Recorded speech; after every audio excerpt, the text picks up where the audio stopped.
네, 한 주간 잘 지내셨습니까? 네, 2주간 만에 뵙죠, 참. 네, 그래요. 지난주에 제가 좀 휴가 다녀오는 동안에 어떻게 뭐 배우셨어요? 지난주에? 성당의 구조, 성당의 구조, 형태, 조직 구성, 조직 구성도 배웠어요? 도움이 됐습니다.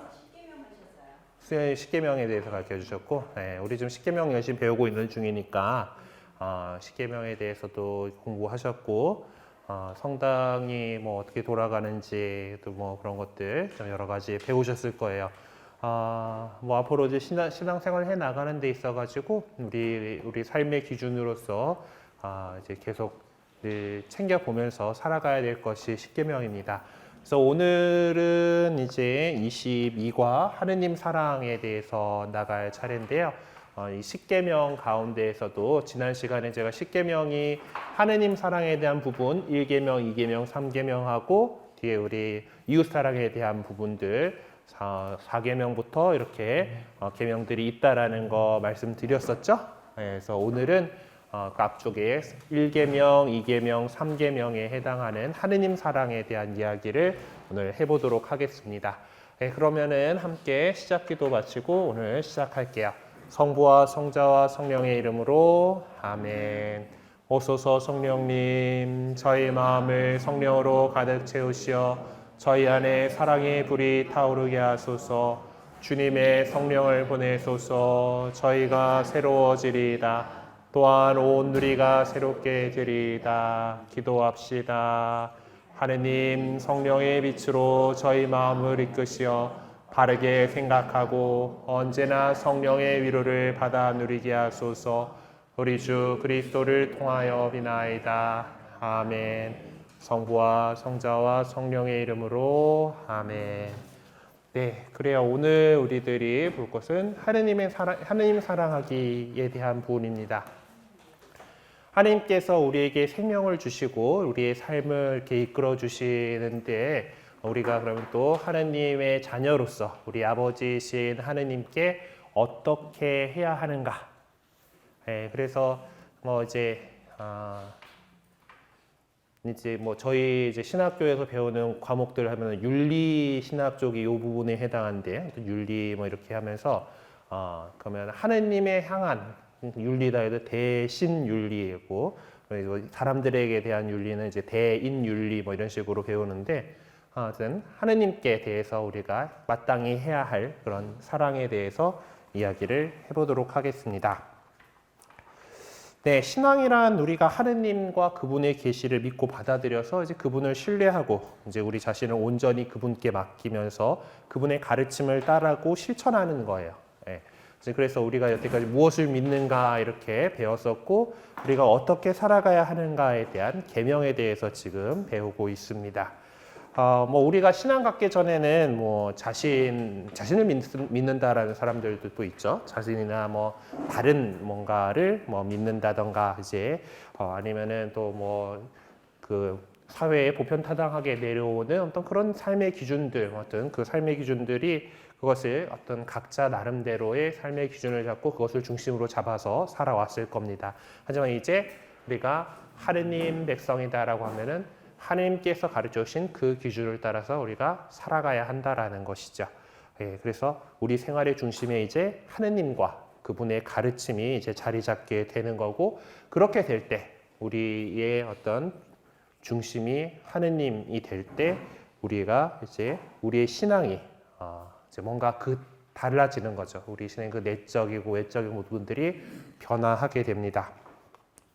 자, 그래서 뭐 우리가 그래도 이제 제법 그래도 하느님 믿는다고 이렇게 시작한 지 어느 정도 상당한 그래도 시간들이 제법 지났어요. 네, 그러면서 근데 지금 우리 그 일상 안에서 우리 하느님을 얼마나 가까이 대하고 있는가? 네, 뭔가 좀 어려운 느낌이 나기도 하지만은 그냥 그런 주제를 가지고서 한번 우리 같은 테이블에 있는 분들하고 이야기를 나눠보셨으면 좋겠습니다. 요로 좀 붙어야 될 것 같은데, 그렇죠? 이제 3명, 4명 또 그러면은 또 10분간 또 우리 하느님을 얼마나 가까이 대하고 있는가 한번 이야기 나눠보도록 하겠습니다. 시작.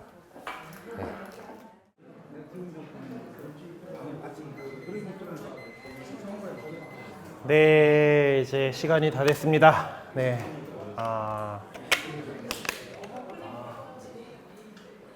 화면 잘 보여요? 너무 구석 괜찮나요?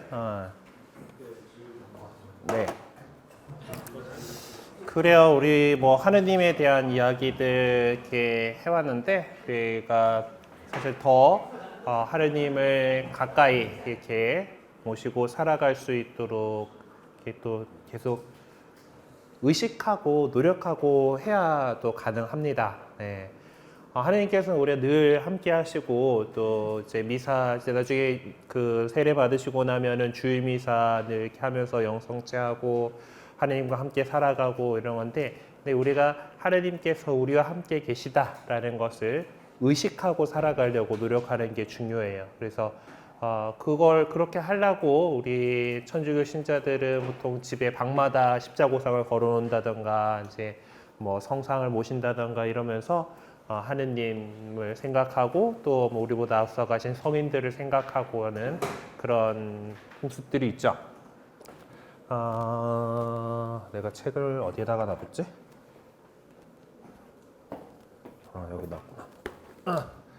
네, 그러면은 오늘 이제 본격적으로 시작하기에 앞서서 우리에게 말씀하시는 하느님의 말씀을 들어보도록 하겠습니다. 탈출기 20장 2절에서 10절의 말씀이 이렇게 제시가 되어 있는데요. 잘 들어보시겠습니다. 나는 너를 이집트 땅 종살이하던 집에서 이끌어내는 주 너의 하느님이다. 너에게는 나 말고 다른 신이 있어서는 안 된다. 너는 위로 하늘에 있는 것이든 아래로 땅 위에 있는 것이든 땅 아래로 물속에 있는 것이든 그 모습을 본뜬 어떤 신상도 만들어서는 안 된다. 주 너희 하느님의 이름을 부당하게 불러서는 안 된다. 주님은 자기 이름을 부당하게 부르는 자를 벌하지 않은 채 내버려 두지 않는다. 안식일을 기억하여 거룩하게 지켜라. 엿새 동안 일하면서 내 할 일을 다 하여라. 그러나 일의 날은 주 너희 하느님을 위한 안식일이다. 탈출기에서 십계명을 이제 모세에게 주시면서 하신 말씀 가운데에서 오늘 배워야 될 1계명, 2계명, 3계명에 대한 내용이 나와 있었습니다. 이것들 가지고서 이 말씀을 가지고서 하나씩 좀 풀어나가 보도록 하죠. 네, 첫 번째 주에는 하느님께서 말씀하시는 것, 나는 주 너의 하느님이다.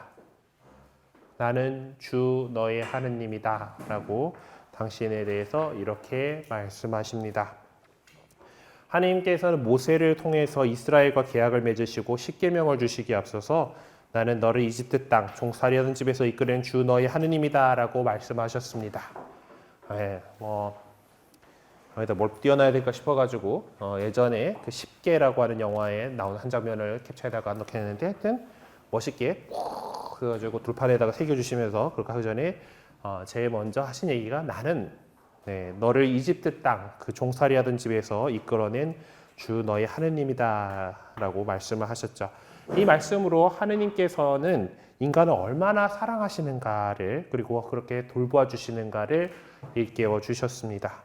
이스라엘은 사실 이제 이집트에서 종살이를 하고 있다가 이제 거기서 나오게 됐는데 이 이집트 탈출이라고 하는 과정이 되게 좀 기적적인 그런 일들을 그런 체험들을 함께 하고서 그 안에서 하느님의 어떤 그 하느님을 확실하게 느끼게 되는 그 공통적인 이스라엘 사람들 사이의 공통적인 체험을 갖고 그것을 전수해주고 있는 거죠. 그 체험으로 인해서 하느님께서 인간의 삶 전체를 지배하시고 이끄신다라는 것을 깨닫게 되었고 하느님을 무한히 신뢰하게 되었습니다. 그래서 하느님을 사랑하고 그분의 그 말씀을 따르는 삶을 살면서 하느님께 감사의 응답을 드리려는 것이죠. 그래서 이때 이렇게 나오면서 우리에게 주신 그 인간들에게 주신 이 십계명은 사실 인간의 자유를 제한하고 구속하는 법이 아니라 인간이 하느님의 사랑과 은혜를 계속 받을 수 있게 해주는 곧 인간에게 진정한 해방과 자유를 주는 법입니다. 그러니까 십계명을 지키지 않고 하느님께서 주신 계명을 지키지 않고 악한 행동을 한다라는 것은 결국 악의 종살이를 하게 된다라는 그런 얘기거든요. 하나님께서 주시는 계명을 지키고 살아가는 것은 그 악의 종살이에서 벗어나서 해방을, 자유의 삶을 이렇게 살아가는 것이다라는 것이 이 십계명이 갖고 있는 중요한 의미입니다. 실제로 이 시나이 계약으로서 이스라엘에 접한 것은 그 율법 자체, 그냥 어떤 법조항 뭐 이런 것들이 아니라 바로 그 율법을 우리에게 주신 하느님, 그 하느님을 만나게 된 거라는 거죠. 예. 이 계약을 통해서 우리가 그 하는 시나이 산에서 이스라엘 백성이 먼저 맺었던 계약, 너희는 나의 백성이 되고 내 계명을 지킨다라면은 내가 너희 하느님이 되고 너희가 살 그 젖과 꿀이 흐르는 땅을 주겠다라고 하는 그 계약 안에 이렇게 해야 되는 것은 그냥 율법을 받는다라는 게 아니라 하느님을 만난다라는 거예요. 예. 그 계약을 했기 때문에 이스라엘 백성은 하느님의 백성이 되었고, 예. 그리고 주 하느님께서는 이스라엘에게 유일한 하느님이 되셨습니다. 모세는 이스라엘 백성에게 주 너희 하느님을 사랑하며 그분의 길을 따라 걷고 그분의 계명과 규정과 법규들을 지키면 너희가 살고 번성할 것이다 라고 이렇게 말해줍니다. 신명기 30장 16절에 나오는 말씀이에요. 그게 십계명을 지킨다라고 하는 것은 하느님의 백성으로 사는 것이고 약속된 생명과 자유를 누리는 것이다. 이 계명들을 잘 지키는 것이다. 예수님께서는 이 십계명이 제시하는 하느님에 대한 우리의 의무를 이렇게 요약해 주셨습니다. 내 마음을 다하고 내 목숨을 다하고 내 정신을 다하여 주 너의 하느님을 사랑해야 한다.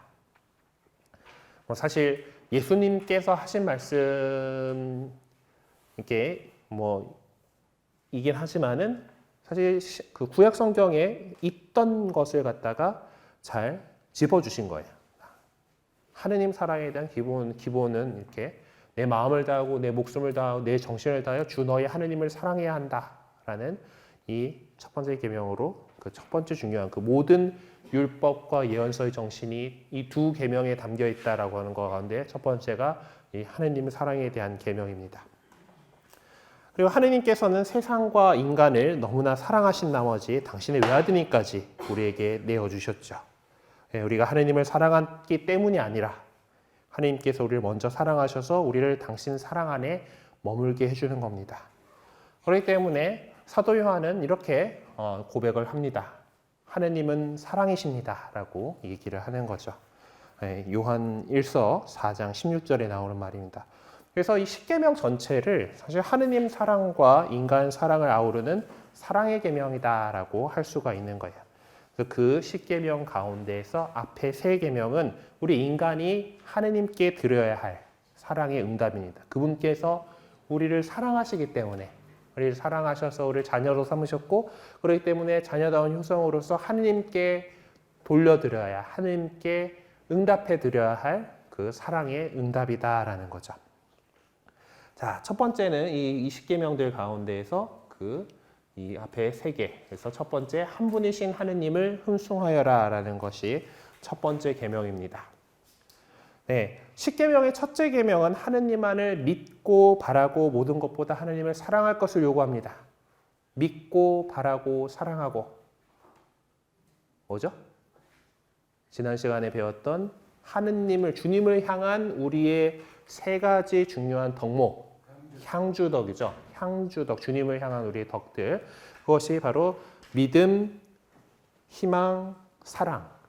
이 세 가지 덕목. 그것을 통해서 하느님을 믿고 바라고 사랑할 것을 요구하는 것입니다.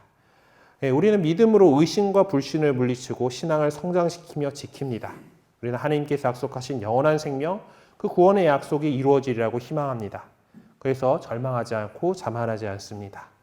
하나님께서 우리를 얼마나 사랑하시는지 깨닫고 그 사랑으로 하느님과 이웃을 사랑하게 되는 거죠. 우리가 뭔가 사랑을 주었다는 것은 하나님께서 우리를 사랑해 주셨기 때문에 우리도 하나님을 사랑하고 그리고 하나님을 사랑한다는 사람은 당연히 이웃을 사랑하게 된다는 거예요. 따라서 무관심과 미움은 주님의 사랑을, 하나님의 사랑을 저버리는 행동이 된다는 겁니다. 자, 우리가 하나님을 사랑한다라는 것을, 하나님을 사랑한다라는 것을 드러내는 말이 흠숭입니다. 하느님, 이 흠숭이라고 하는 단어는 오직 하느님께만 사용하는 그 대상이 하느님께만 사용하는 거예요. 우리가 믿음의 대상으로서 하느님을 흠숭합니다. 뭐 국어사전에 찾아보면은 이제 흠모하고 숭배함이라는 뜻이다라고 이렇게 그거 나와 있긴 합니다만은 흠모와 숭배는 뭐 그래요. 우리가 좀 정말 좋아하는 뭐 그런 사람에게 흠모하고 할 수도 있고 그리고 뭐 근데 숭배는 신에게 하는 거죠. 근데 하여튼 그렇게 해가지고 뭐 있지만은 흠숭이라는 단어는 이제 우리 교회 안에서는 독특하게 이제 이 단어는 하느님께만 드리는 그런 것으로 되어 있습니다. 네. 그러니까 예전에 그 성인에 대해서 얘기할 때 성모님에 대해서 얘기할 때 한번 얘기했었죠. 우리가 하느님께는 흠숭의 예를 드린다, 흠숭지례를 드린다라고 얘기했고 성인들에 대해서는 공경의 예를 드린다 그랬어요. 공경지례라고 했어요. 그리고 우리 성모님께는 그 성인들 가운데 가장 높은 상경지례를 드린다라고 보통 얘기를 합니다. 급이 아예 달라요. 흠숭하고 이제 공경하고는 확실히 급이 다르죠. 그래서 하느님께 우리 흠숭을 드리는데 우리 그 하느님을 흠숭한다라는 것을 그것은 그분을 나의 창조주요 구세주요 주님이며 모든 것의 주인으로 사랑과 자비가 무한하신 분으로 그것을 인정하는 것입니다. 받아들이는 거예요. 그분을 내가 흠숭하는 그 대상으로 나를 이렇게 창조해 주시고 구원해 주시고 모든 주인이시고 정말 사랑과 자비가 무한하신 분이다. 받아들이고 믿고 인정하는 것이죠. 그리고 그것은 하느님을 인격적으로 그냥 뭔가 뜬구름 잡는 것 같지만 뭔가 그 위대한 뭐 존재가 있다 뭐 이런 것이 아니라 우리를 사랑하시는 아버지 같은 그래서 인격적으로 우리 하느님을 만날 수 있다는 거예요. 그래서 우리가 그렇게 하느님을 흠숭한다라면 우리 그걸 표현해 드려야 되죠. 그것이 바로 예배입니다. 예를 갖춰서 이제 그거 드리는 거예요. 이 예배는 여러 가지로 나눌 수 있죠. 흠숭을 우리가 표현할 방법은 우리가 하느님께 기도드리는 거, 그리고 뭐 하느님께 희생 제사를 바치는 거, 하느님께 내가 하느님을 사랑하니까 제가 하느님 뜻대로 잘 어떻게 뭐 하겠습니다라고 약속을 드리는 거, 뭐 서원을 드리는 거, 서원하고 약속하고 뭐 비슷한 개념인 것 같은데, 하여튼 그렇게 하는 겁니다.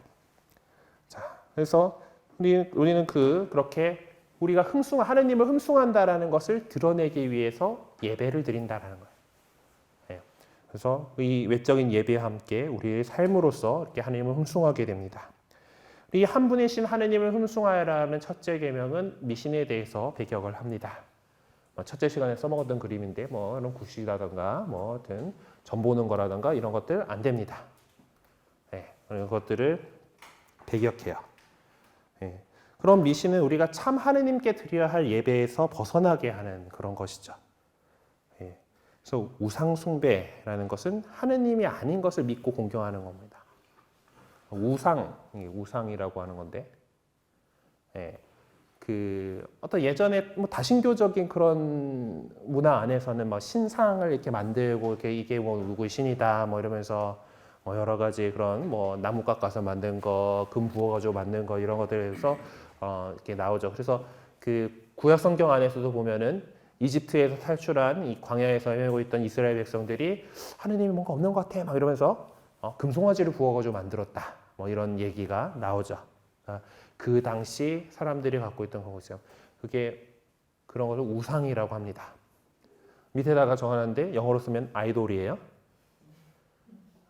아이돌인데 현재 우리나라에서 아이돌이라고 하는 단어는 우상이라기보다는 연예인 중에 아주 좀 그 인기 많고 뭐 좀 그 아이돌의 약간 또 시스템이 좀 따로 있어요.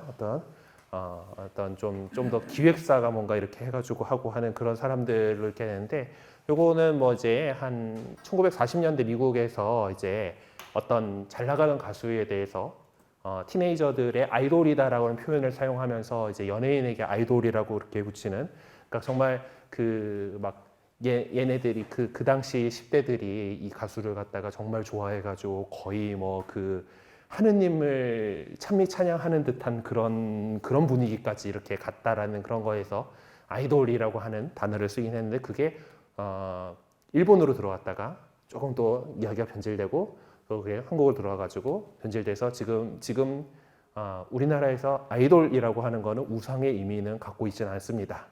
여하튼 그런 정도로 하고 있었는데 지금 일단 우리가 이 신앙 안에서 우상이라고 한다는 거, 그러니까 하느님 아닌 건데 우리가 하느님처럼 우리 마음을 뺏어가는 그런 존재다라는 거잖아요. 네. 우리가 무엇에 중심과 기준을 두고 살아가는가를 생각해 본다라면은 그것이 있죠. 그 중심에 하느님이 있는 것이 아니고 어떤 사람에게는 그 중심에 우리 모든 행동의 중심에는 돈이 있다, 이익이 있다, 아니면 어떤 사람은 권력을 추구한다, 명예를 추구한다. 하느님이 있어야 될 삶의 자리, 우리 삶의 중심에 신앙인으로서 삶의 중심에 삶의 기준으로 하느님이 있어야 될 그 자리에 다른 뭔가가 있다라는 거. 그것이 결국 우상을 숭배하는 일이다라는 거예요. 네, 우리 신앙인의 자세는 하느님께서 우리에게 가르쳐 주신 그 기준, 삶의 기준, 계명을 잘 지키고 하느님 보시기에 하느님께서 우리를 사랑하실 만큼 하느님께 사랑받고 싶어가지고 더 사랑받고 싶어서 그분께서 좋아하시는 일들을 이렇게 해나가면서 이렇게 살아가다 보면은 뭐 돈이나 명예나 권력이나 이런 것들은 거저 주시는 거예요. 그게 보너스지. 좋은 거 그냥 좋은 거 보너스지. 그거 자체가 목적이 되어서는 안 된다라는 거예요. 물론 우리가 이 세상에서 살아가기 위해서 돈도 잘 벌어야 되고요. 뭐 이렇게 어떤 좋은 뭐 정치적인 위치를 갖고 있다라면은 뭐 더 좋겠죠. 그것들을 어떻게 잘 해야 되는가. 그 부분에 대해서는 이제 우리가 다음 시간에 이제 보면은 하느님의 사랑에 대한 얘기를 했으면 이웃 사랑에 대한 얘기를 한다 그랬잖아요. 나머지 10계명의 계명들을 살펴보면서 그런 부분들도 이야기를 하겠습니다. 우리가 이 땅을 디디고 살아가고 있으면은 돈도 벌어야 되고 경제활동도 해야 되고 또 정치활동도 해야 되고 다 그렇잖아요. 그거를 그러면 그 안에서 우리가 어떻게 하느님의 뜻대로 살아갈 것인가에 대한 내용들이 또 앞으로 우리가 배워나가야 될 내용들이에요. 어쨌든 그것이 가장 우리 삶의 기준이 되어버려가지고 하느님의 자리를 차지해버렸다. 그렇다는 그거는 우상이 되어버린다라는 거예요. 그래서 여기 뭐 책에도 나와 있지만은 뭐 잡신, 마귀, 권력, 쾌락, 인종, 뭐 조상, 국가, 재물 등이 우상 숭배의 대상이 될 수 있습니다. 뭐 조상님이 나왔는데 우리 뭐 조상님을 효도의 대상으로서 이렇게 기억하고 이런 정도는 괜찮은데 조상님께서 뭐 이제 우리 후손들을 이렇게 어떤 삶의 길을 저기 돌봐주시고 그래서 묘자리를 어디 딱 좋은데 이렇게 마련을 해야지 뭐 이제 후손들이 잘 되고 뭐 어디 뭐 잘못됐으니까 뭐 또 조상들에게 제사를 드려야지 뭐 이렇게 하고 하는 그런 사상들에 대해서 배격하는 거죠. 그게 막 그렇게 돼 버리면 그게 하느님의 자리를 차지해 버린다라는 거예요. 한번 여기서는 얘기했나 어쩌나 모르겠는데 대학생 때 요즘도 뭐 있긴 있을 거예요. 다니다 보면은 그 왜 도를 아십니까 이렇게 하는 그 분들이 있어요. 호기심이 많을 때라서 한번 따라가 봤어요. 아이고 계속 하더라고. 아유 그 좀 좋은 기운이 이렇게 있는데 제가 불이래요. 그래갖고 불 기운이 많아가지고 사람들이 따스하니까 다가오려고 하는데 이제 그것이 또 너무 뜨거워가지고 못 다가온다는 거야. 막 이제 그래서 뭐 얘기를 막 들어보니까 뭐 이러다가 결국 우리 조상님이 뭔가 이제 주시는 그게 이제 뭐가 잘못돼가지고 끊겨갖고 뭐 치성을 드려야 된대.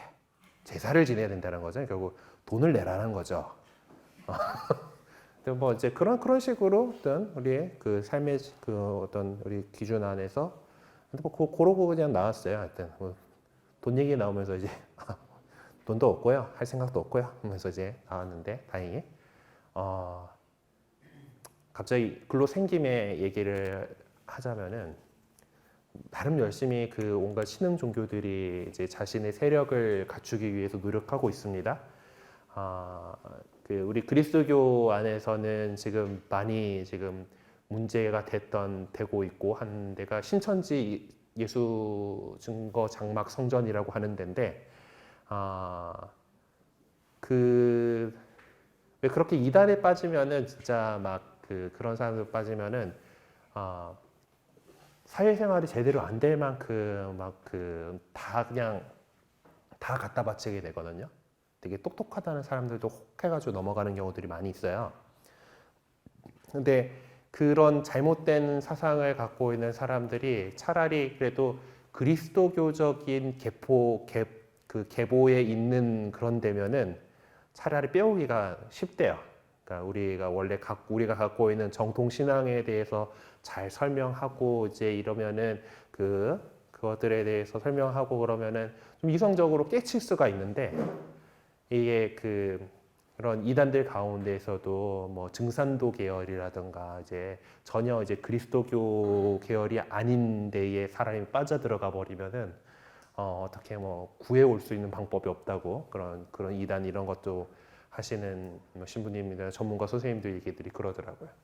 어쨌든 우리 우상이라고 하는 것은 우리의 마음을 혹 빼갖고 가가지고 하느님 아닌 곳에 자기가 자리 잡는 그런 존재들을 우상이라고 합니다. 그래서 우리는 이 세상에 있는 그 무엇도 하느님처럼 섬기는 것이 아니야. 하느님만 그렇게 섬겨드려야 되는 거고, 그리고 하느님을 섬기기 때문에 우리는 왕으로서 이 세상의 것들은 다스릴 줄 알아야 된다. 분명히 그 세례성사를 하면서 우리가 갖게 되는 세례성사로 갖게 되는 사제직, 예언자직, 왕직에 대해서 아마 말씀드린 적이 있을 거예요. 그 왕직이 뭔가 우리가 하느님 뜻대로 세상을 잘 다스리는 것. 그러니까 우리 위에는 하느님만이 계시고 세상의 그런 부라든가 권력이라든가 명예라든가 이런 것들은 어떤 쫓아가야 될 대상이 아니라 우리가 다스릴 줄 알아야 되는 그런 대상이다라는 거예요. 그래서 우상에 대해서 좀 생각을 해봤습니다. 자, 그리고 두 번째 계명은 하느님의 이름을 함부로 부르지 마라라는 거예요. 예. 이름을 안다라고 하는 거, 이름을 안다라고 하는 것은 그 어떤 인격체의 본성과 특성뿐만 아니라 어떤 그에 대한 기대, 소망 이런 것들을 드러내는 겁니다. 우리가 그냥 저냥인 사람들은 이름을 굳이 외우려고 안 하죠. 하지만 나하고 뭔가 관계 있는 사람, 뭔가 인격적으로 뭔가 이렇게 같이 해야 되는 사람들은 이름을 압니다. 이름을 안다라는 건 그런 관계를 얘기를 하는 거고, 또 그에 대해서 알고 있다는 거예요. 근데 고대 근동 지역의 어떤 그 풍습 안에서는 정말 그 이름을 안다라는 것은 그 사람에 대해서 뭔가 권한을 가진다라는 그런 식으로 또 이해해 왔어요. 그래서 보면은 왜 테마사 이야기를 다루는 엑소시즘을 다루는 그런 영화들을 보다 보면은 예전에 검은 사제들이라던가 뭐 손이라던가 이런 것도 보면은 그 악마의 이름을 알아내려고 되게 하는 장면들이 나와요. 네 이름이 무엇이냐 막 이렇게 하게 되는데요. 이름을 말하라 막 이렇게 해가지고 하다가 이름 나오면은 너는 이렇게 해서 뭐 주 예수 그리스도 이름을 나가라 하면 이제 나가 떨어지는 거예요. 또 플롯이 그렇게 구성돼요. 하여튼. 그래서 그 이름을 안다라는 거가 또 그런 힘이 있다라고 생각을 해왔어요. 하여튼 근데 하느님께서는 당신의 이름을 우리에게 알려주셨어요. 그러니까 하느님께서는 모세를 통해서 당신의 이름을 알려주죠. 또 뭐 그 10개 영화에 나온 장면인데 그 불타는 떨기나무 대목에서 이제 하느님께서 나다라고 가르쳐 주셨어요. 우리 하느님 지금 우리는 이제 보통 이제 그분의 이름을 함부로 부르지 않기 위해서 주님 이렇게 보통 부르고 있는데, 이제 그거에 해당하는 야훼라고 하는 그 단어가 있어요. 야훼라고 하는 게 하느님의 이름인데 그거를 좀 직역을 하자라면은 나는 나다라는 뜻이에요. 그래서 그 이제 하느님께서 당신의 이름을 이렇게 모세에게 알려주고 백성들이 알게 해주셨고 그리고 그 모세의 뒤를 이어서 이렇게 나왔던 사제들 예언자들은 하느님의 이름으로 주 하느님의 이름으로 그분의 뜻을 전하고 백성들을 축복해 줬습니다. 신명기에도 그렇게 나오죠. 그 오늘 장엄 축복할 때 그 윤주식의 첫 번째 축복이 이제 그 아론의 축복이라고 하는 건데 거기에 이제 내 이름으로 하나님께 사제들이 백성들이 손을 뻗어가지고 이렇게 기도하면 난 그들에게 축복을 내리겠다라고 이렇게 하나님께서 말씀하시는 장면이 여기 나오는 신명기 10장 8절에 이렇게 나옵니다. 예. 그리고 신약 시대 사도들도 예수 그리스도의 이름으로 예수님의 이름으로 마귀를 쫓아내고 성부와 성자와 성령의 이름으로 세례를 주었습니다. 예. 그래서 이렇게 하느님의 이름으로 하는 거죠. 세례를 줄 때 제가 성직자가 이제 그 신자들에게 그 새 신자들에게 세례를 주잖아요. 나는 성부와 성자와 성령의 이름으로 세례를 줍니다라고 하면은 제가 주는 겁니까? 하느님이 주는 거예요. 저를 통해서 하느님이 주는 거고 우리들이 어떤 기도를 할 때 성부와 성자와 성령의 이름으로 아멘 하고 시작하는 것은 우리 이 기도 그리고 우리가 해야 하는 이 일이 하느님 이름으로 한다라는 그런 뜻을 갖고 있는 겁니다. 그래서 하느님의 일을 행하는 것은 우리가 아닌 하느님께서 하시는 일입니다. 예. 그래서 이제 다음 페이지에 이걸 얘기를 하면서 하느님의 이름으로라고 하려고 했었는데 넘어갔구나. 네. 그래서 우리 십계명의 둘째 계명은 하느님의 이름을 존경할 것을 명합니다. 하느님의 거룩한 이름은 그분의 청언과 우리 청언과 또 그분에 대한 찬미와 영광으로 존경받습니다. 근데 그렇지 못할 때 존경받으셔야 되고 하느님의 이름이 그렇지 못하게 될 때 우리는 둘째 계명을 직접 거스르게 되는 것이죠. 하느님을 나쁘게 말하고 그분에게 대해서 불경스러운 말을 하고 또 하느님의 이름을 함부로 부르는 것 등이 이런 거에 해당합니다. 만약에 우리의 생각과 행동을 정당하거나 남을 판단하고자 하는데 하느님의 이름을 끌어들인다라면 사실 우리 인류가 저질렀던 그런 잘못들이긴 합니다. 예, 누군가를 단지하면서 하느님의 이름으로 막 이렇게 우선 하느님을 소유하거나 자신의 틀에 가두는 큰 잘못을 범하는 그런 일이 되는 거죠. 예, 그래서 자신의 이익과 욕심 때문에 하느님의 이름을 불러서도 안 되고 죄를 은폐하려고 내세워서도 안 됩니다. 예. 우리가 뭔가 맹세할 때 보면은 뭐 건다 이제 얘기를 하죠. 이제 내 명예를 걸고 말하노니 이렇게 하면서 맹세를 할 때 이렇게 하는데 되게 이런 것들 가운데에서 이제 하느님의 이름을 들먹이는 사람들이 분명히 가장 권위 있으신 분이니까 이제 그리고 저희 어렸을 때는 그런 짓 많이 했습니다. 왜 그랬는지 모르겠지만은 이해하는 게 있는데 내 말 이거 틀렸으면은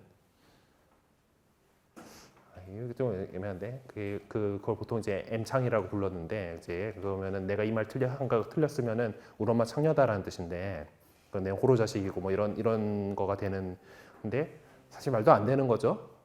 내가 어떻게 우리 엄마 이름으로 그렇게 할 수가 사실 부모님의 이름 걸고 그렇게 하는 것도 나쁜 일인 거잖아요. 예. 예. 어렸을 때 왜 그러고 놀았는지 모르겠지만은 하여튼 잘못한 일이죠. 어머니 이름을 갖고 이렇게 한다라는 것 잘못한 일인데 하느님 이름 갖고 걸고 이런다라는 것은 더더욱 잘못하는 일이다라는 거예요.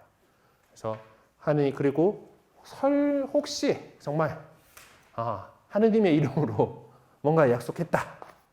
예, 남이 했으면은 정말 그 하느님의 명예, 성실, 진리와 진실과 권위를 내세우고 이렇게 한 거기 때문에 만약 그랬다라면은 정말 꼭 지켜야 합니다. 예. 그러니까 그 하느님의 이름으로 내가 지키지도 못할 약속을 하고 이러면은 그건 정말 죄라는 것이죠. 예.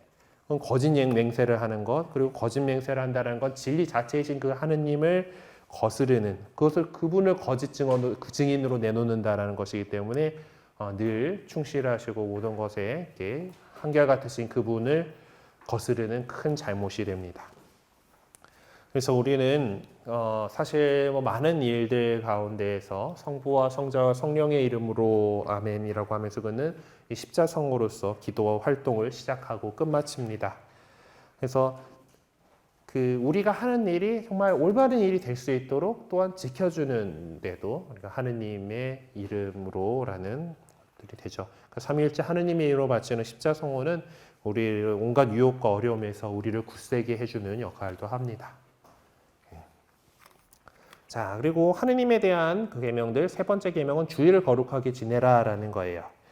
네, 실제 계명 이 셋째 계명을 우리가 흔히 이렇게 축소해서 생각하기도 합니다. 주일 미사 나와라라는 걸로 주일 미사에 참석해라라는 말씀으로만 알아들을 수도 있습니다. 하지만은 이 셋째 계명 주일을 거룩하게 지내라라는 것은 그 1시간 성당 나와라가 전부가 아니라 이 하루를 주일이라고 하는 이 하루를 거룩하게 지내라라는 것을 명하는 거예요. 그러니까 셋째 계명은 사실 이제 원래는 이제 구약 성경을 들여다보면은 안식일을 거룩히 지내라라고 되어 있습니다. 그래서 이제 우리 그리스도교계에 좀 그 엇나간 그런 사람들 가운데 엇나간다고 봐야 되나? 거기 뭐 이단까지 가나 모르겠다. 어쨌든 그래서 성경에 안식일 지키라고 돼 있는데 왜 주일을 지키냐라고 이렇게 하면서 하는 그런 교파들이 있어요. 그 태릉에 가면은 그 상역대학교가 있잖아요. 거기 그쪽 재단이 제7 안식일 재림교회라고 하는데 거기 사람들은 꼭 7번째 날인 그 안식일을 잘 지켜야 되기 때문에 토요일 날 쉽니다. 토요일 날 그 집회를 하고 뭐 그러는데 하여튼 이것은 원래는 이제 안식일을 지낸 건 그 하느님께서 세상을 창조하실 때 그 7일 만에 창조하신 그 이야기가 있죠. 그 창조의 완성을 하면서 이제 하느님께서 7째 날에는 쉬셨다라고 되어 있기 때문에 그날을 안식일로 지내면서 그날은 어떤 노동이 아니라 쉬라고 있는 그런 날로서 이렇게 주셨어요. 그래서 사람들이 어떤 일상의 일을 멈추고 쉴 수 있는 시간으로서 일주일에 한 하루를 이렇게 주셨습니다. 안식일법이 참 대단한 것은 보통 옛날 고대 사회에서 그 노동은 많이들 이제 노예들이나 종들이 하는 일이잖아요. 네, 그랬을 때도 자유인이든 그 노예든 종이든 그리고 심지어 짐승이든 그 계명을 지키며 살아가야 되는 이스라엘 백성이 있는 그 지역 안에서는 어느 누구도 일을 하지 못하게 해놨어요. 그 휴식을 그냥 자유민들만 보장해 주는 것이 아니라 모든 심지어 가축들까지도 그 휴식을 보장하게 해줬다라는 것에서 참 대단한 날입니다. 그래서 그렇게 쉬도록 그렇게 만들어져 있는 날이라는 거예요. 근데 우리 그리스도인들은 이제 그 안식일이 아니라 이제 주일을 지내게 됐는데 쉼에 대해서 얘기하려고 지금 그림도 해놨는데 이제 안식일이 아니라 이제 주일을 지내게 되는데 그날은 우리가 안식일 다음 날에 예수님께서 부활하셨기 때문에 그래요. 예수님의 부활이 안식일 다음 날 아침이라고 하는 표현대로 그 다음 날, 안식일 다음 날이 주님께서 부활하신 날. 그리고 우리 그리스도교 신앙은 예수님께서 부활하셨기 때문에 존재하는 부활 신앙이잖아요. 예수님께서 부활하셨기 때문에 우리가 하느님의 자녀로 살아가고 그렇게 잘 해가지고 우리도 부활이라는 그 희망을 가지고서 살아가는 것이 그리스도교 신앙입니다. 그렇기 때문에 예수님께서 주님께서 부활하신 그 날을 우리가 안식일을 대신해서 거룩하게 지내는 날로 우리 교회가 그렇게 살아왔던 거예요. 안식일당 주간 첫날에 이제 예수님께서 부활하셨기 때문에 그 부활과 더불어서 새로운 창조가 시작되었고 안식일의 영적 의미가 완성되었다라고 우리는 보는 거예요. 그래서 그리스도인들에게 이 날은 모든 날 가운데 첫째 날이고 모든 주일 가운데 첫째 주일이고 주님의 날 곧 주일이 되었습니다. 예, 그래서 사도시대부터 그리스도인들은 이 주일에 성찬례 곧 미사를 거행하면서 이 주일을 경축했죠. 그래서 주일은 그리스도의 순환과 부활을 경축하는 날이기 때문에 교회는 가장 중요한 의무 축일로 지키고 있습니다. 그래서 우리가 지난 시간에 그 신자들의 의무 가운데 의무 축일을 지켜야 된다라는 거 있었죠. 예, 그러니까 주일은 작은 부활절이기 때문에 당연히 지키는 거고 부활 때 주일, 예수 부활 때 주일은 주님 부활 때 주일은 당연히 주일이기 때문에 또 주일날 그렇게 하게 되고 그거 말고도 우리가 지켜야 할 거룩하게 지켜야 될 의무 대축일들이 몇 가지가 더 있는 거죠.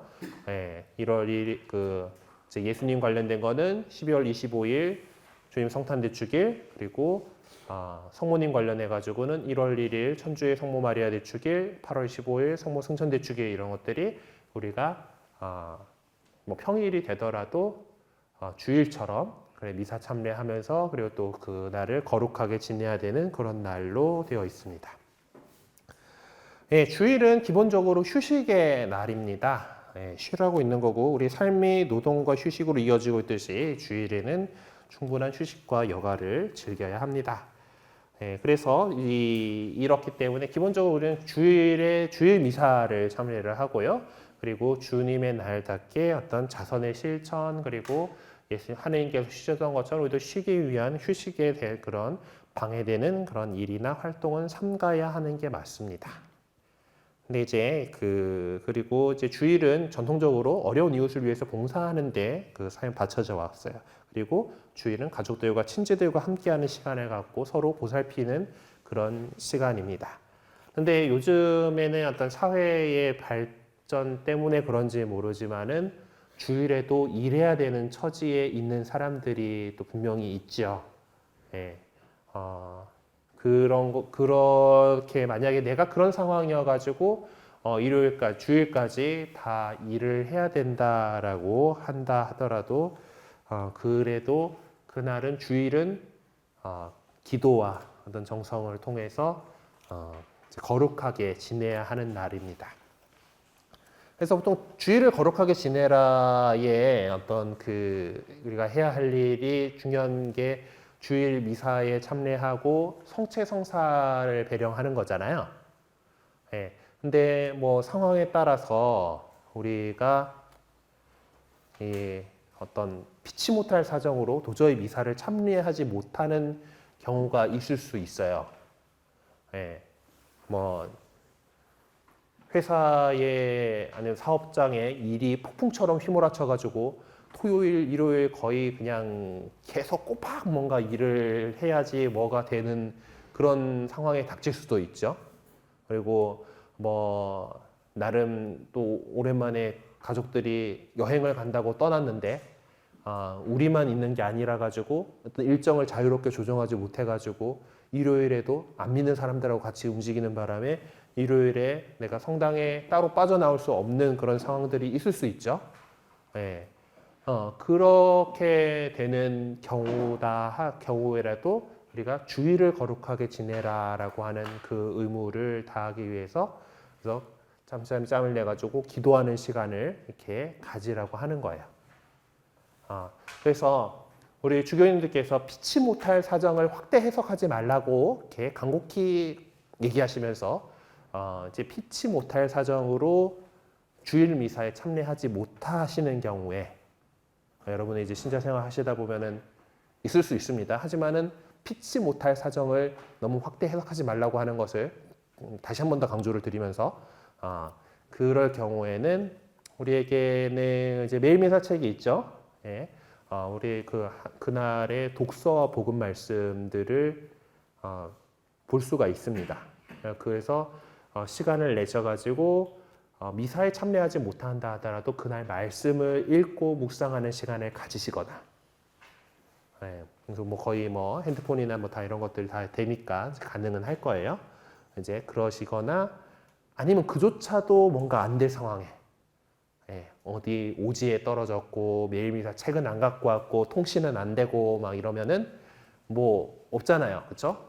그러면은 그날 독서 복음 말씀 어떻게 할 수가 없으니까 그렇다라면은 묵주 기도를 5단을 바치거나 묵주도 안 들고 있고 묵주 안 들고 있어서 손가락 꺾고 하면 되긴 하는데 어쨌든 기도도 못 외우겠고 뭐 이제 그러는데 뭐 이제 상황이 그래요. 그러면은 그래도 주일을 거룩하게 지내는 마음으로 기도하고 좀 뭔가 착한 행위, 선행을 한다던가 하는 식으로 주일을 거룩하게 지내라라는 거예요. 그러니까 주일이 하나님께 참여를 드리고 여가를 좀 쉼을 갖고 그리고 어려운 이웃들을 돌보는 자선의 날이라고 했잖아요. 그런 것처럼 선행이라도 이렇게 하면은 주일을 거룩하게 지내라라고 하는 의무 자체는 한 걸로 간주를 하시겠다라는 거예요.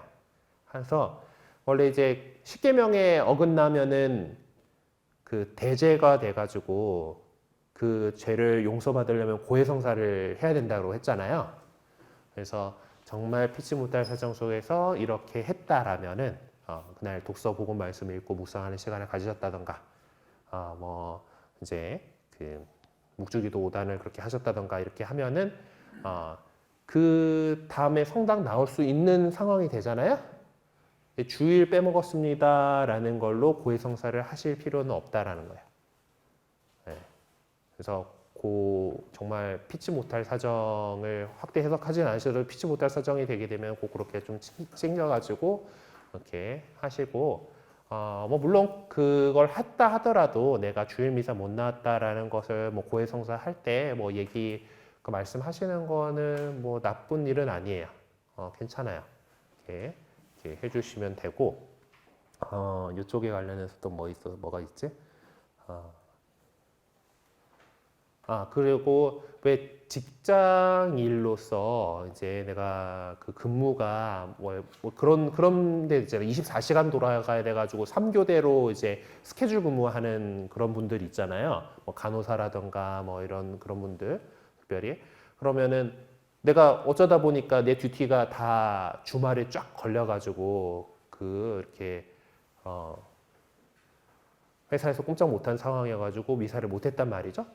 근데 대부분의 경우 일단 우리 노동법은 주당 근무 시간이 52시간을 넘길 수 없기 때문에 원래 40시간이고 뭐 추가 근무를 하더라도 12시간인가까지 이러기 때문에 휴일이 원래 기본적으로 보장이 되어야 되는 거잖아요. 네, 그렇기 때문에 그 휴일날 평일에 휴일이 나올 거기 때문에 그런 사람들은 그럴 때 평일 미사라도 참례해서 영성체를 꼭 일주일에 한 번은 하시라. 그래서 성체성사를 통해서 우리가 예수님께서 포도나무의 비유로서 말씀하셨죠. 가지가 나무에 붙어 있어야 열매를 맺고 이렇게 잘 자란다라는 거예요. 우리가 예수 그리스도라고 하는 가지에 붙어 있고 그로부터 양육을 받고 우리가 그렇게 영혼의 그 힘을 얻는 것은 성체성사인데 성체성사를 우리가 제일 좋은 거는 매일 미사하면서 매일 영성체를 하는 게 제일 좋은데 보통 우리가 의무로서는 일주일에 한 번 주일 미사 나와가지고 영성체를 하는 거잖아요. 근데 뭔가 이런 피치 못할 사정, 뭐 여러 가지 그런 상황들 때문에 주일 미사를 참여하지 못했다라고 한다면은 내가 쉬게 되는 날, 보통 업무 때문에 그랬다는 보통 쉬게 되는 날이 이렇게 있으니까 그날에 평일 미사에 참여해서 영성체를 꼭 하시라. 꼭 권유를 하고 있습니다. 예, 뭐 못했다고 해가지고 어떻게 뭐 쫓아가가지고 뭐라 할 수도 있는 건 아니긴 한데 그래요. 또 사실 또 자영업 하시는 분들은 또 인건비 줄인다고 쉬지도 못하고 일하시는 분들도 있거든요. 또 뭐 그런 상하정인들이라면은 어쩔 수가 없긴 한데 그래도 가능한 우리가 신앙인이라면은 주일에 꼭 좀 시간을 내서 주일 미사에 참례하고 영성체를 하는 것들을 하도록 애써 보셨으면 좋겠습니다. 네, 그만큼 영성체는 소중한 겁니다. 하나님 우리에게 주시는 큰 선물이고 그걸 잘 받아 먹어야죠. 네. 네. 그래서 안식일을 주일을 거룩하게 지내는 그래서 하느님 한 분이신 하나님을 hun송하고 하느님의 이름을 함부로 부르지 않고 그리고 주일을 거룩하게 지내라라는 것이 우리가 하느님 백성으로서 하느님께 해드려야 할 그런 일이다라는 거예요. 자, 정리해 봅시다. 아까 십계명 앞에 세 계명은 하느님에 대한 인간의 마땅한 도리를 담고 있는 겁니다. 우리가 하느님만을 믿고 바라고 사랑하며 하느님의 이름을 헛되이 부르지 않고 하느님의 날인 안식일, 이제 주일을 거룩하게 지내야 한다라는 것이죠.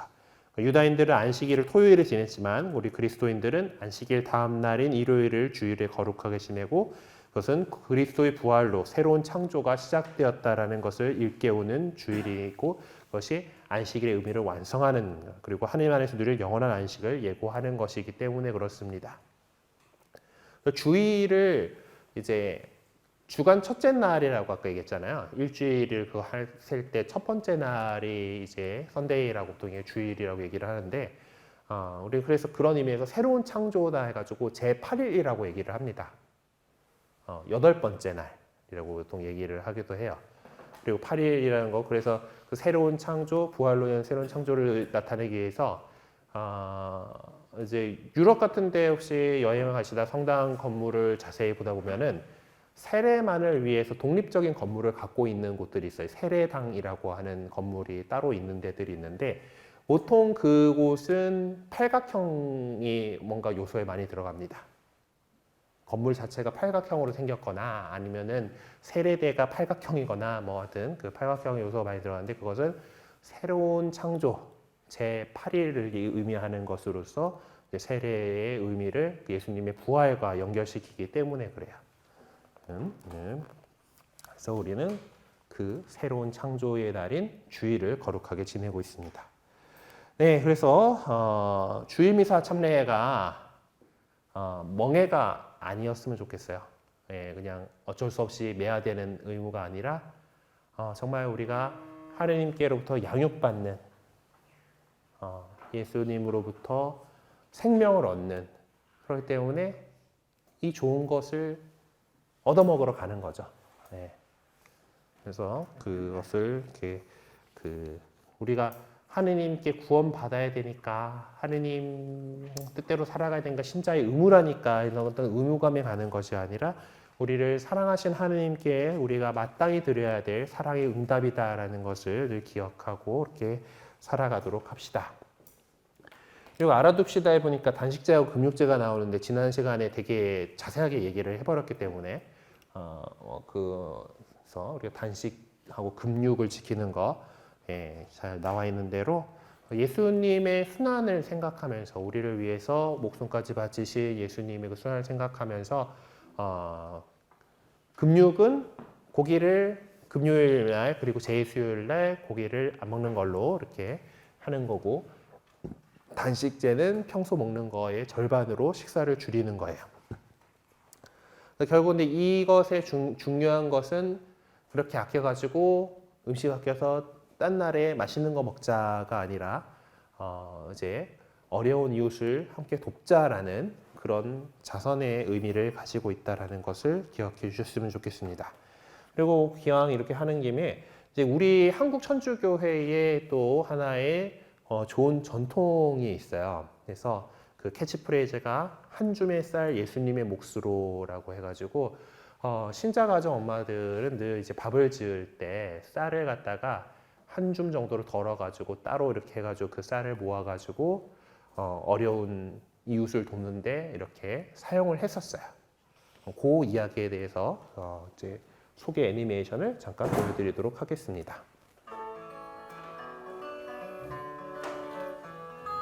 100여 년에 걸친 박해, 수십 년에 걸친 일본의 수탈과 6.25 전쟁, 일용할 양식조차 걱정해야 했던 어려운 시대 속에서 어떻게 우리 신앙의 선조들의 마을엔 굶어 죽는 이웃이 있을 수 있었을까요? 그 이유는 밥을 짓기 전 이웃을 생각하며 하느님께 봉헌할 쌀 한 줌을 떼어놓는 나눔의 마음과 믿음의 실천이 있었기에 가능했습니다. 한마음 한몸 운동본부에서는 이런 신앙 선조들의 나눔을 이어받아 생활화하고 실천하는 헌미헌금 봉헌을 시작하였으며 매년 5월과 9월 헌미헌금 봉헌의 달로 정하고 소외된 이웃들을 기억하며 함께 기도하고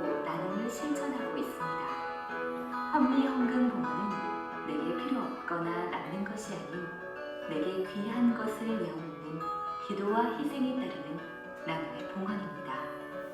매 끼니 때마다 예수님과 이웃을 생각하며 쌀 한 조씩을 모으는 마음으로 봉헌해주세요. 이렇게 모아진 정성은 인종, 종교, 국적을 초월해 고통받는 전 세계 이웃을 위해 쓰여집니다. 여러분이 모아주신 따뜻한 마음은 사랑의 빛이 되어 세상을 밝힐 것입니다.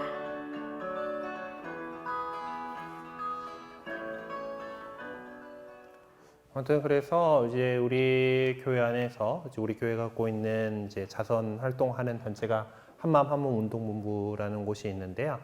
이곳에서 이제 5월하고 9월에 헌미 헌금 이렇게 한다고 봉헌해 주세요라고 하는 것이 주보 공지에 나온 거를 혹시 기억하실지 모르겠는데 어쨌든 5월 달하고 되고 9월 달 되면은 헌미 헌금 봉헌해 주세요 하고 나와요. 근데 이제 늘 잊고 살다가 그냥 그때 대강 이렇게 좀 넣어가지고 봉헌하는 게 이 운동의 취지는 아니에요.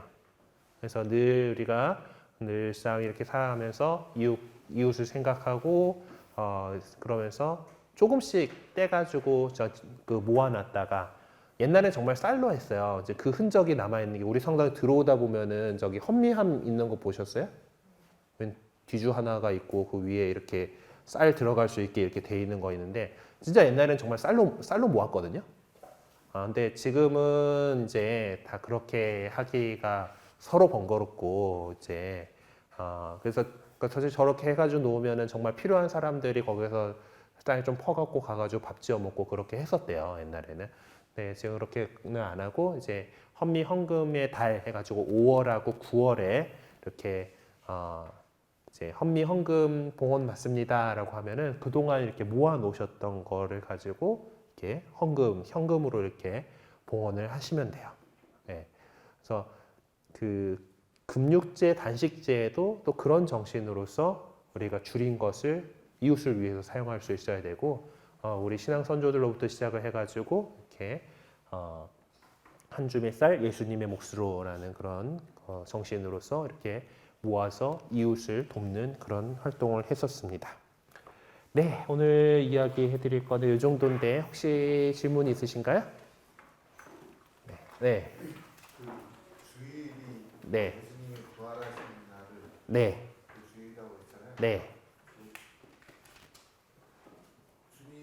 예수님께서 네. 금요일에 네. 돌아가셨다고 하는데 네. 네. 기도문에 보면은 네. 죽은 지 사흘 날에 네. 부활하셨다고 해요. 네. 그래서는 목금토일 그러니까 금요일에 돌아가셨고 첫째 날이 지났죠? 네. 첫째 토요일에서 둘째 날이 지났고 주일이 되면서 셋째 날이다라고 그렇게 얘기를 해요. 근데 이게 되게 그게 좀 많이 헷갈리는 것 중에 하나가 이제 내년에 여러분들이 이제 성주간을 지내시면서 하고 느껴지는 거가 뭔가 하면은 금요일 날 예수님이 돌아가셨음을 기억하면서 하는 주님 순환 예절을 하고요. 이제 토요일 밤에 이제 그 부활 성야를 하는데 이게 금요일은 원래 예식이 오후 3시에 해야 될 예식인데 우리나라는 그 성금요일이라고 해야지 휴일이 아니기 때문에 신자들이 잘 참여하지 못하니까 그걸 저녁으로 미뤘어요.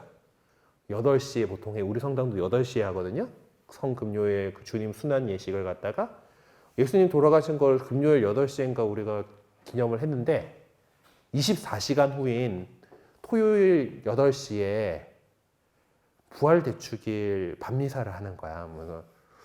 사흘 만에 부활하셨다 그랬는데 뭐 24시간 만에 하면서 근데 그러니까 유다인들 옛날 이스라엘 사람들이 날짜를 세는 방식이 지금하고 다릅니다. 우리는 지금 자정이 지나가야 날짜가 넘어가죠.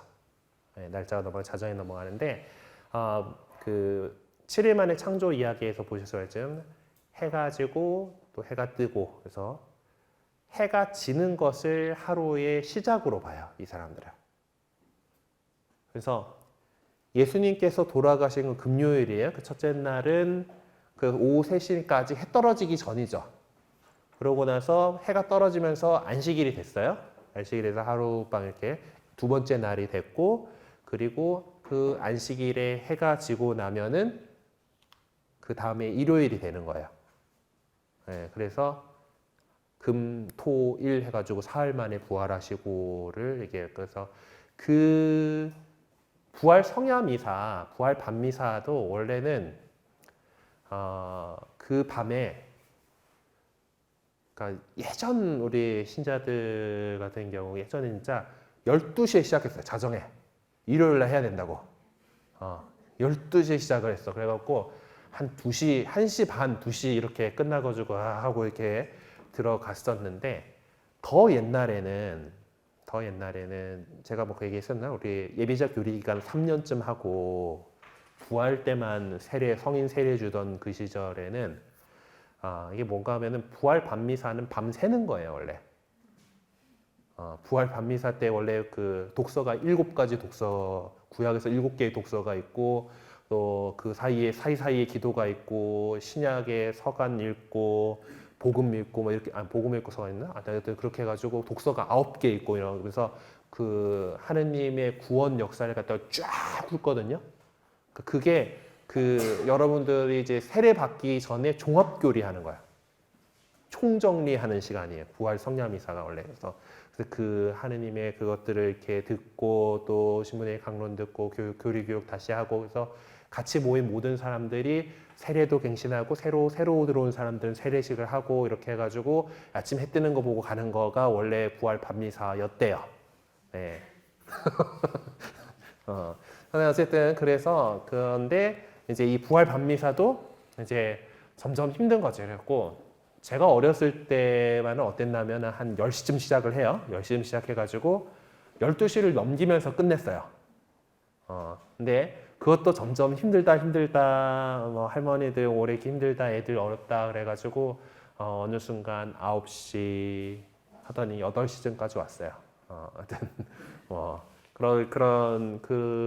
그래가지고 그러다 보니까 금요일 예식은 이제 신자들이 참여해야 되니까 오늘 저녁으로 이렇게 밀렸고 뒤로 밀렸고 그 이제 부활 밤미사 같은 경우는 너무 늦다 해서 땡기고 하다 보니까 이거 두 개 차이가 이제 딱 만 하루가 돼버리는 그런 상황에까지 이르게 되었습니다만은 원래 의미는 그렇다.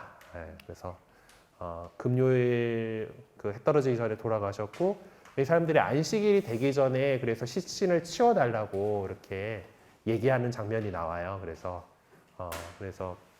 다른 죄수들은 아직 숨이 붙어 있어가지고 무릎을 몽둥이로 쳐가지고 이제 더 매달리게 해가지고 숨을 끊게 하는 장면이 나오는데 예수님은 이미 숨을 거두셨으니까 죽었는지 확인하기 위해서 창으로 찔렀다 뭐 이런 정도가 나오는 거가 그것 때문이에요. 해 떨어지면은 이제 이 사람들은 새로운 하루가 되는 거고 금요일에 해 떨어졌다라는 거는 그 토요일이 안식일이 시작된다는 거, 안식이 시작된다는 건 노동을 못 한다라는 거고 장례도 못 지내고 그대로 매달아 놓고 하루 더 지내야 된다는 소리가 되기 때문에 그래서 그런 일이 있습니다.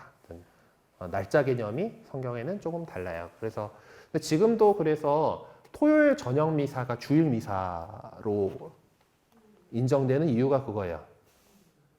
그러니까 토요일에 해가 떨어졌으면은 그러니까 주일이나 그러니까 축일급 대축일급에 보면은 보통 그 전날 저녁부터 대축일을 지내요. 주일도 마찬가지고 그래서 주일에는 그 토요일 저녁부터 토요일 저녁 해가 떨어지면은 주일이 시작된다라고 보는 거예요, 우리도. 그래서 토요일 저녁 미사도 주일에 해당하는 거고 주일 미사로 이렇게 지내고 있어요. 예전에는 그래가 뭐 특전 미사다 뭐 이런 식으로 표현을 했었는데 그렇게 표현하지 않고 그냥 주일 미사다라고 표현을 하고 있습니다. 네. 혹시 뭐 다른 질문 있으신가요? 네. 그래요. 그러면 오늘이 또 하느님에 대한 사랑에 대해서 배웠고요. 이제 다음부터는 우리 인간 사랑에 대해서, 이웃 사랑에 대해서 배우게 되는데 또 이제 이 부분들은 또 여러 가지 주제들이 있습니다. 그래서 우리 그리스도인들이 어떻게 이 세상에서 살아갈 것인가에 대한 그런 내용들이 나오게 돼요. 그래서 뭐 일단 뭐 생명, 가정, 생명 그리고 뭐 경제 생활, 사회 생활 뭐 이런 식으로 이제 나가야 되는데 생각보다 저희가 남은 시간이 별로 없더라고요. 그래서 요것들은 비슷한 주제들끼리 좀 묶어가지고 진행을 하도록 하겠습니다. 다음 주엔 제가 말을 줄이도록 최대한 노력을 해야 되는 건데 그러면은 좀 노력해 볼게요. 자, 그럼 같이 마침 기도 마치고 오늘 시간 끝내도록 하겠습니다. 성부와 성자와 성령의 이름으로 아멘. 천주의 성모님, 당신 무호에 저희를 맡기오니 어려울 때 저희의 간절한 기도를 외면하지 마시고 항상 모든 위험에서 저희를 구하소서. 영화롭고 복되신 동정녀시여, 성부와 성자와 성령의 이름으로 아멘. 공지하실 거 있어요?